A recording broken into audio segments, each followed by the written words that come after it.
Alors, bienvenue à tous. C'est une belle journée que le Seigneur nous a donnée. Il nous a comblés avec une nouvelle année de bénédiction par sa grâce et nous voulons le louer pour ses bienfaits. Et nous allons débuter l'année en continuant nos études sur le livre de la Genèse. Nous avons regardé à la création, au commandement de la création et nous arrivons au septième commandement de la création. Et je vais prendre un peu plus de temps sur celui-ci parce que le Seigneur a dit, faisons l'homme à notre image. Et je vous invite de tourner avec moi dans le livre de Genèse, chapitre 1er, versets 26 et verset 27. Et le psaume 8 que nous avons lu tout à l'heure, nous avons vu que le Seigneur a créé l'homme et il l'a créé d'une manière toute spéciale avec un grand respect, mais aussi il l'a fait à son image. Alors, Genèse chapitre 1er, versets 26 et 27. Puis, Dieu dit, faisons l'homme à notre image, selon notre ressemblance, et qu'il domine sur les poissons de la mer, sur les oiseaux du ciel, sur le bétail, sur toute la terre et sur tous les reptiles qui rampent sur la terre. Dieu créa l'homme à son image, il le créa à l'image de Dieu, il créa l'homme et la femme. Maintenant, il y a quelque chose dans ce passage que vous devez noter parce que c'est clé à la compréhension de ce que ça veut dire d'avoir été créé à l'image de Dieu. Le Seigneur nous donne la raison pour laquelle il a créé l'homme à l'image de Dieu. Et c'est au milieu du verset 26, et qu'il domine sur les poissons. Alors, d'avoir été créé à l'image de Dieu, ça implique une autorité, ça implique une création là où l'homme va avoir la responsabilité de dominer. Alors, une chose est intéressante, c'est que certains théologiens interprètent l'image de Dieu en l'homme comme faisant référence au fait que l'homme a des émotions, une volonté, une conscience et qu'il a la capacité d'adorer Dieu. Ça, c'est un point de vue qui ne ressort pas du texte que nous venons de lire. N'oublions pas qui est l'auteur de Genèse. Ça donne à être Moïse. Qu'est-ce que Moïse voulait dire par l'expression Dieu créa l'homme à son image? C'est ce que nous devons comprendre, c'est ce que notre interprétation doit conclure. On ne peut pas superimposer notre idée de qu'est-ce qu'on pense. Oh, on a des émotions, Dieu a des émotions. Ah, on a une volonté, Dieu a une volonté. Et là, on impose notre idée sur qu'est-ce que ça pourrait dire. Ça peut faire un bon sermon, mais c'est une mauvaise interprétation. Alors, permettez-moi de vous partager un autre point de vue qui, je crois, est la bonne interprétation de qu'est-ce que ça veut dire d'avoir été créé à l'image de Dieu. Eh bien, il y a des passages dans les Écritures qui traduisent le mot image, en hébreu c'est tselem, et ils le traduisent comme ci. Vous êtes fort probablement familier avec le texte de Exode chapitre 20, Exode chapitre 20 et le verset 4. Ce passage nous donne le début des 10 commandements. Et dans Exode 24, il nous est dit, tu ne te feras point d'image taillée. Le même mot est utilisé. Qui a écrit Genèse? Ben, c'est Moïse. Qui a écrit Exode? C'est Moïse.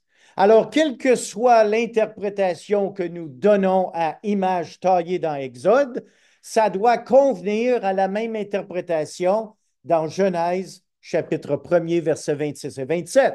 Ça suit la logique. Le même mot doit avoir la même signification. La Bible Louis II dit image taillée ou image découpée. Alors, le mot idole dans Exode, c'est le même mot qui est utilisé dans Genèse pour dire que nous sommes créés à l'image de Dieu. Alors, c'est plutôt intéressant. Donc, cette définition que nous donnons au mot image dans Genèse 1,26 doit être la même que nous donnons au mot image dans Exode 20, verset 4. Spécialement parce que le mot hébreu est le même et aussi parce que Moïse a écrit la Genèse ainsi que le livre d'Exode. Je vous fais part de Lévitique chapitre 26, verset 1.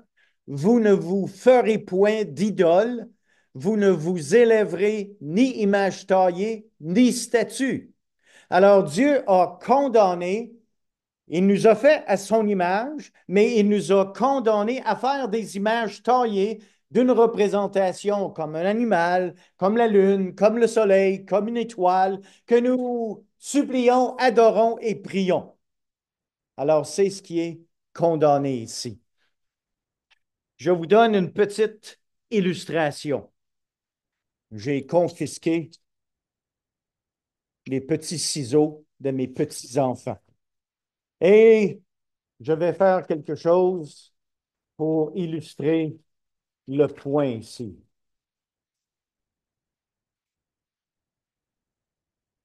Hey, je suis bon, hein?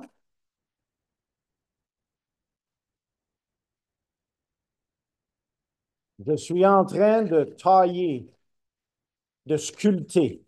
Ah, merveilleux, n'est-ce pas? Ah, c'est fantastique, n'est-ce pas? Vous savez ce que je viens de faire? C'est qui ça? C'est mon père. Oui, cette photo, écoutez bien le mot, cette photo représente mon père, mais elle n'est pas mon père. Mais parce que mon père est maintenant au ciel avec Dieu, si je commence à prier, dire, Papa, pardon, bon Dieu, là, qu'il me fasse une faveur, là, cette photo devient une idole. Vous comprenez la logique? Je viens de me faire une représentation de quelqu'un qui devrait avoir plus de pouvoir que moi dans le but d'obtenir une faveur quelconque. Alors, c'est ce que Dieu ne veut pas que nous fassions, que ce soit mon Père, que ce soit un animal, que ce soit quelque chose qui remonte de la mer, que ce soit une étoile, le soleil ou la lune, ou un Dieu quelconque, le Seigneur défend que nous fassions ceci. Parce que ce que nous faisons représente pour nous, comme mon Père pourrait représenter pour moi un Dieu qui me ferait une faveur, eh bien, Dieu ne veut pas que nous faisons de représentation quelconque comme image de Dieu. Nous avons quelques passages des Saintes Écritures à consulter ensemble. Nous avons déjà vu Exode 20, verset 4. Maintenant, je vous amène au verset 22, Exode chapitre 20. Exode chapitre 20, le verset 22. L'Éternel dit à Moïse, tu parleras ainsi aux enfants d'Israël. Vous avez vu que je vous ai parlé depuis les cieux. Verset 23. Vous ne ferez point des dieux d'argent et des dieux d'or, comme je viens de faire ce matin, un dieu de papier, pour me les associer. Vous ne vous en ferez point. Alors, toute image taillée, que ce soit en or, que ce soit en argent, que ce soit en papier, toute représentation, Dieu le défend. Et vous avez dans Lévitique, et c'est toujours Moïse qui a écrit Lévitique, cette fois-ci, chapitre 19 et le verset 4. Vous ne vous tournerez point vers les idoles et vous ne vous ferez point des dieux de fonte. Alors, vous voyez maintenant comment Dieu est précis dans ce qu'il demande. Mais lui-même nous a fait à son image. Alors, qu'est-ce que ça veut dire que nous avons été créés à l'image de Dieu? Eh bien, la puissance de Dieu dans la création est alignée ou fait face à l'insignifiance de l'homme. Et ça, on doit s'apercevoir que ce que nous sommes devant le pouvoir créatif de Dieu, nous sommes moins qu'un rien. Et tournez avec moi dans le livre d'Ésaïe. Le livre d'Ésaïe, chapitre 40 et le verset 15. Voici, les nations sont comme une goutte d'un seau. Ah, ça, c'est les nations, là. Prenez tout le Canada, 40 millions de personnes. Puis les nations, prenez les États-Unis, toutes les nations de la Terre. Qu'est-ce que ça représente devant Dieu? Une goutte d'eau dans un seau. Pas beaucoup, là. C'est vraiment pas beaucoup. Elles sont comme de la poussière sur une balance. Ah, ça ne change pas grand-chose, de la poussière sur une balance. Voici, les îles sont comme une fine poussière qui s'envole. Ah, l'île du Prince-Édouard. Petit brin de poussière. C'est parti. Il n'y en a plus. Le Liban ne suffit pas pour le feu et ses animaux ne suffisent pas pour les holocaustes. Toutes les nations sont devant lui comme un rien. Hey, si les nations sont comme devant Dieu comme un rien, imaginez-vous ce que vous êtes, ce que je suis devant Dieu. On est un moins que rien. Et il dit ici, toutes les nations sont devant lui comme un rien, elles ne sont pour lui que néant et vanité. À qui voulez-vous comparer Dieu? Et quelle image ferez-vous son égal? Mais nous avons été créés à son image, mais on est un moins que rien. Puis, si vous continuez, et j'aimerais qu'on puisse tourner toujours dans le livre d'Ésaïe, mais cette fois-ci au chapitre 44 et le verset 6. Ainsi parle l'Éternel, roi d'Israël et son Rédempteur. L'Éternel des armées, je suis le premier, je suis le dernier, et hors moi, il n'y a point de Dieu. Alors, ça ne peut pas être plus clair. Il n'y en a pas eu de Dieu avant, il n'y en aura pas de Dieu après lui. Il est le premier, il est le dernier. Hors lui, il n'y a point de Dieu. Mais voici ce que l'homme a fait malheureusement. Qui a comme moi fait prédiction, qu'il le déclare et me le prouve, depuis que j'ai fondé le peuple ancien, qu'il annonce l'avenir et ce qui doit arriver. N'ayez pas peur et ne tremblez pas. Ne te l'ai-je pas dès longtemps annoncé et déclaré, vous êtes mes témoins, y a-t-il un autre Dieu que moi? Il n'y a pas d'autre rocher, je n'en connais point. Ceux qui fabriquent des idoles ne sont tous que vanité, et leurs plus belles œuvres ne servent à rien. Elles le témoignent elles-mêmes. Elles n'ont ni la vue ni l'intelligence, afin qu'ils soient dans la confusion. Quelle que soit l'idole, un idole a des yeux, mais ne peut pas voir. Un idole a une bouche, mais ne peut pas parler. Une idole a des oreilles, mais ne peut pas entendre vos prières. Alors, c'est ce que le Seigneur dit ici au verset 10. Il continue en disant, qui est-ce qui fabrique un Dieu ou font une idole? Imaginez-vous maintenant, on va prendre du métal, on va le faire fondre, puis on va faire une idole de tout ceci pour n'en retirer aucune utilité. Voici, tous ceux qui y travaillent seront confondus, et les ouvriers ne sont que des hommes. Qu'ils se réunissent tous et qu'ils se présentent, et tous ensemble, ils seront tremblants et couverts de honte. Maintenant, le premier personnage, c'est le forgeron. Le forgeron fait une hache. Il travaille avec le charbon et il la façonne à coups de marteau. Alors, dans votre tête, dans votre imagination, imaginez un forgeron est en train de forger une hache. Il frappe, il frappe, il aiguise, il aiguise. Maintenant, il a sa hache. Qu'est-ce qu'il fait avec la hache? Et en la forgeant, à un moment donné, son bras devient mort. Alors, il a faim, il a soif, il doit boire, il doit manger. Alors, la hache appartient à qui, dans le fond? Oui, mais qu'est-ce qu'il fait avec sa hache au verset 13? Eh bien, le charpentier vient en second. Eh bien, le charpentier, lui, il prend la hache, puis il prend son cordon, son tape à mesurer, si vous voulez. Il fait un tracé au crayon, façonne le bois avec un couteau et marque ses dimensions avec le compas. Et il produit une figure d'homme, une belle forme humaine, pour qu'elle habite dans une maison. Alors, le forgeron fait une hache. Le charpentier prend la hache, commence à dessiner, façonner, gosser. Puis maintenant, oh, c'est beau! Quelle belle figure! Quel bel morceau que nous avons devant nous. Verset 15. Ces arbres servent à l'homme pour brûler. Il en prend et il se chauffe. Et il y met aussi le feu pour cuire du pain. Et il en fait également un Dieu qu'il adore. Il en fait une idole devant laquelle il se prosterne. Il brûle au feu la moitié de son bois. Avec cette moitié, il cuit de la viande. Il apprête un rôti et se rassasie. Il se chauffe aussi et il dit, ha ha, ha ha, je me chauffe, je vois la flamme. Et avec le reste, il fait un Dieu, son idole. Il se prosterne devant elle. Il l'adore, il l'invoque et s'écrie, sauve-moi, car tu es mon Dieu. Le monsieur va dans le bois, trouve un bel arbre, prend sa hache, le coupe, amène son bout de bio à la maison, là, coupe un morceau, se chauffe, fait à manger. Avec un autre morceau, eh bien, il en fait une idole. C'est ce que les idoles représentent devant Dieu. Qui a créé l'arbre? Eh bien, c'est Dieu, les amis.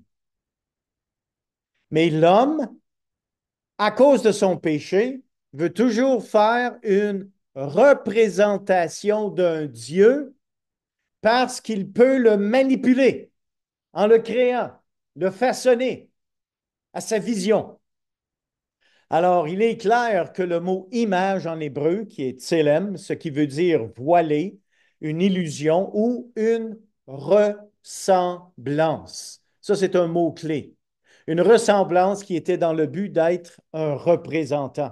Nous avons été créés à l'image de Dieu. Nous sommes un représentant de Dieu sur terre.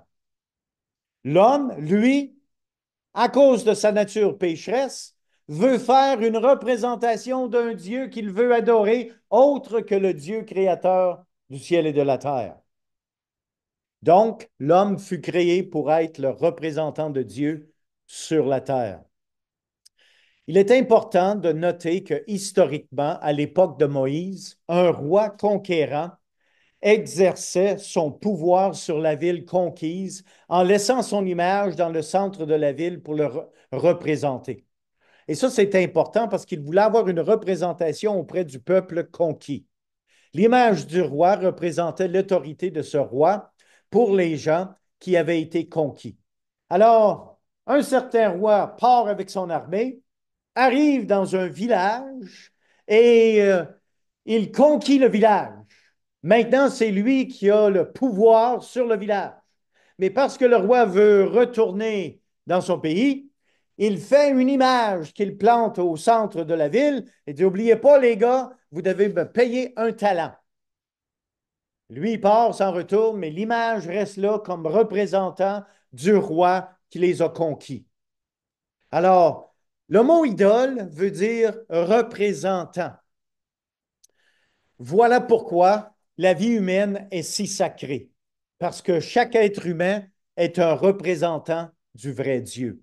Si quelqu'un commet un meurtre, il tue l'image de Dieu comme représentant sur terre. Voilà maintenant que malheureusement, lors de la chute dans Genèse chapitre 3 que nous allons voir un peu plus tard, l'image de Dieu dans l'homme fut abîmée par le péché. Et l'homme ne pouvait plus être un vrai représentant de Dieu sur terre. Et ça, c'est une chose qui est une réalité. Parce que le péché est entré dans la race humaine, l'image de Dieu est maintenant devenue inutilisable. Parce que dans notre état de pécheur, nous ne pouvons plus représenter Dieu. Mais par le salut en Christ, cette image de Dieu dans l'homme a été restaurée et Dieu s'attend à ce que ses enfants soient des représentants sur terre. La même idée est poursuivie dans le Nouveau Testament, ce qui existait déjà dans l'Ancien Testament de Genèse. 2 Corinthiens chapitre 5 verset 20 nous dit ceci. Nous sommes des ambassadeurs pour Christ. Alors, qu'est-ce que ça fait un ambassadeur? Ça mange quoi en hiver, un ambassadeur? Un ambassadeur s'en va, quoi? Représenter son pays dans d'autres pays. Eh bien, nous avons été créés à l'image de Dieu. Alors, nous sommes les représentants de Dieu sur terre, mais à cause du péché, maintenant, on ne peut plus l'être parce qu'on est des pécheurs. Et ayant été sauvés par la grâce de Dieu, par le sang de Christ, maintenant, cette image de Dieu sur terre est restaurée et l'apôtre Paul nous dit que nous sommes des ambassadeurs. Alors, c'est nous qui devons représenter Dieu sur terre parmi les nations qui existent. Alors, un ambassadeur représente l'intérêt et le caractère du pays qu'il représente. Nous, en tant qu'ambassadeurs de Christ, devrions représenter les intérêts et le caractère de notre Maître parmi le peuple là où Dieu nous a placés. Il y a quelque chose que je trouve non seulement très intéressant, mais que j'aime beaucoup. C'est 2 Corinthiens chapitre 3, verset 2. Paul dit aux Corinthiens, vous êtes notre lettre écrite dans nos cœurs, connue et lue de tous les hommes. La manière dont nous, les chrétiens, vivons, à chaque jour, nous écrivons avec l'encre de notre conduite, nous écrivons quelque chose dans notre épître. Notre épître est ouverte à tout le monde. Puis le monde lise notre épître. Mais ils lisent quoi? Ils vont-tu lire une lecture d'horreur? Dire, ah, si c'est ça un chrétien, moi je veux rien avoir à faire avec eux autres. Ou est-ce qu'ils vont lire quelque chose par notre vie? Là, ils vont dire, waouh, ça se tient. Ça, c'est quelque chose que j'aimerais avoir dans ma vie. Alors, reconnaissons qu'en tant que représentants de l'image de Dieu sur terre, nous sommes une épître qui est ouverte. Oh, la vie privée, là, pour un chrétien, là, ça n'existe vraiment pas. Parce qu'on est un épître. Toute notre conduite, notre manière de penser, notre manière de vivre, la manière dont on parle, la manière dont on agit, tout ça, là, c'est écrit. Puis tout le monde peut le voir.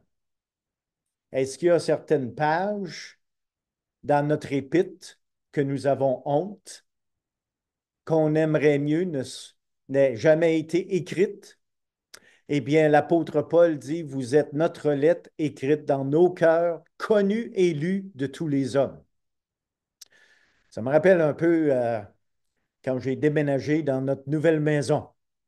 Quand j'étais dans le haut de la petite colline, là, sur Marcorel-Fortin, dans le fond du bois, on avait la paix. C'est le fun? Maintenant, je suis déménagé sur la rue principale. Il y a quelque temps, je faisais des travaux sur la rue principale. Sur le bord de mon fossé, mon tracteur a glissé dans le fossé et j'ai resté pris. Le dimanche, j'arrive à l'église anglophone, puis quelqu'un me dit, ah, je passais sur la rue principale, puis je t'ai vu cette semaine, t'as resté pris avec ton tracteur. Ouais, puis t'as pas arrêté de venir pousser. Tu sais, quand on vit sur la rue principale, tout le monde voit tout. À un moment donné, j'y ai pensé, il dit 2 Corinthiens 3, 2. Tout ce qui se passe, tout ce qu'on fait, tout ce qu'on dit, de la manière dont on agit, on est un livre ouvert que tout le monde peut lire. Mais ils vont lire quoi? C'est ça que ça veut dire être l'image de Dieu et d'avoir été créé à son image. Nous sommes les représentants de Dieu sur terre. Comment le peuple, nos voisins, le monde, les nations vont finir par connaître Dieu? Par nous, parce que nous représentons Dieu sur terre. Qui sommes-nous? Nous sommes des ambassadeurs. On n'est pas là pour se représenter nous-mêmes, pour dire, ben moi, je crois que tu devrais faire telle ou telle chose. Non, on est là comme ambassadeurs pour représenter le Dieu des dieux, créateur du ciel et de la terre. Bien-aimés, quelle sorte d'ambassadeur êtes-vous? Quelle sorte d'ambassadeur suis-je? Quel beau passage de Genèse chapitre 1er, versets 26 et 27. Nous avons été créés à l'image de Dieu, comme représentants de Dieu sur terre. À cause de notre nature pécheresse, cette image a été déformée, mais à cause du sang de Christ, elle a été restaurée. Maintenant, nous pouvons être de bons ambassadeurs pour Christ. Nous avons tous une mission. Alors que le Seigneur Dieu Tout-Puissant vous bénisse dans tout votre travail comme ambassadeur.